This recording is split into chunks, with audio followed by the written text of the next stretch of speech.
करवा चौथ व्रत कथा। पति की लंबी उम्र के लिए सुहागिनें 20 अक्टूबर को निर्जल व्रत रखेंगी। इस व्रत में शाम को चंद्रमा को अर्घ्य देकर व्रत खोला जाता है।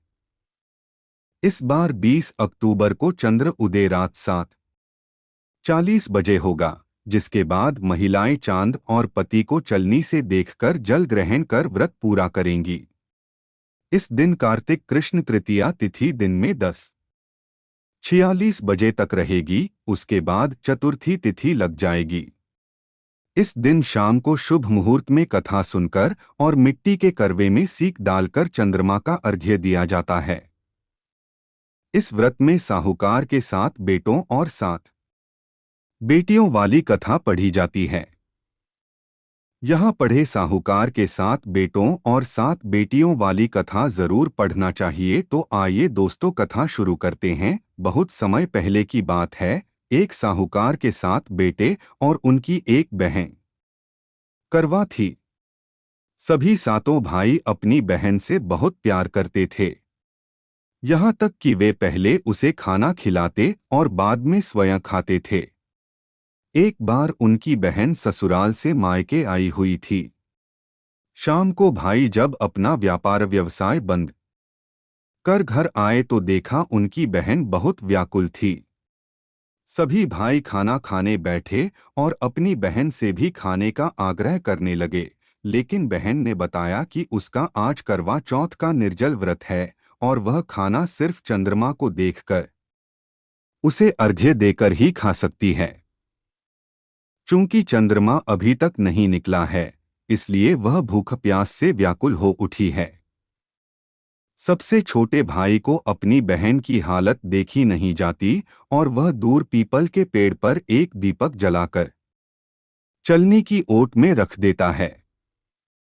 दूर से देखने पर वह ऐसा प्रतीत होता है कि जैसे चतुर्थी का चांद उदित हो रहा हो। इसके बाद भाई अपनी बहन को बताता है कि चांद निकल आया है, तुम उसे अर्घ्य देने के बाद भोजन कर सकती हो। बहन खुशी के मारे सीढ़ियों पर चढ़कर चांद को देखती है, उसे अर्घ्य देकर खाना खाने बैठ जाती है। वह पहला टुकड़ा मुंह में डालती है तो उसे छींक आ जाती है। दूसरा टुकड़ा डालती है तो उसमें बाल निकल आता है और जैसे ही तीसरा टुकड़ा मुंह में डालने की कोशिश करती है तो उसके पति की मृत्यु का समाचार उसे मिलता है। वह बौखला जाती है। उसकी भाभी उसे सच्चाई से अवगत कराती है कि उसके साथ ऐसा क्यों हुआ। करवा चौथ का व्रत गलत तरीके से टूटने के कारण देवता उससे नाराज हो गए हैं और उन्होंने ऐसा किया है। सच्चाई जानने के बाद करवा निश्चय करती है कि वह अपने पति का अंतिम संस्कार नहीं होने देगी और अपने सतीत्व से उन्हें पुनर्जीवन दिलाकर रहेगी। वह पूरे 1 साल तक अपने पति के शव के पास बैठी रहती है, उसकी देखभाल करती है। उसके ऊपर उगने वाली सुईनुमा घास को वह एकत्रित करती जाती है। 1 साल बाद फिर करवा चौथ का दिन आता है। उसकी सभी भाभियां करवा चौथ का व्रत रखती हैं।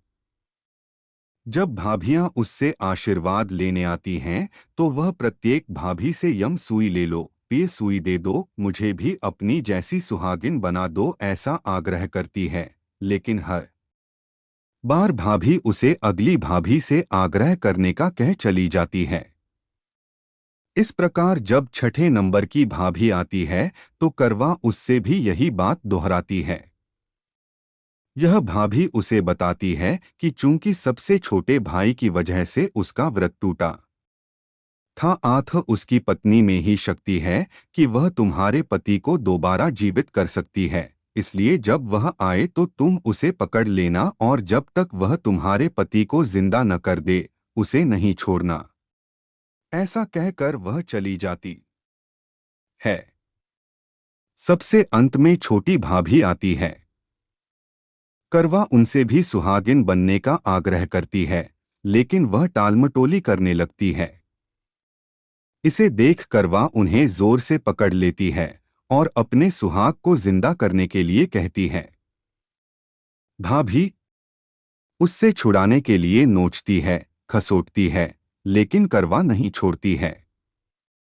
अंत में उसकी तपस्या को देख भाभी पसीज जाती है और अपनी छोटी अंगुली को चीरकर उसमें से अमृत उसके पति के मुंह में डाल देती है। करवा का पति तुरंत श्री गणेश कहता हुआ उठ बैठता है। इस प्रकार प्रभु कृपा से उसकी छोटी भाभी के माध्यम से करवा को अपना सुहाग वापस मिल जाता है।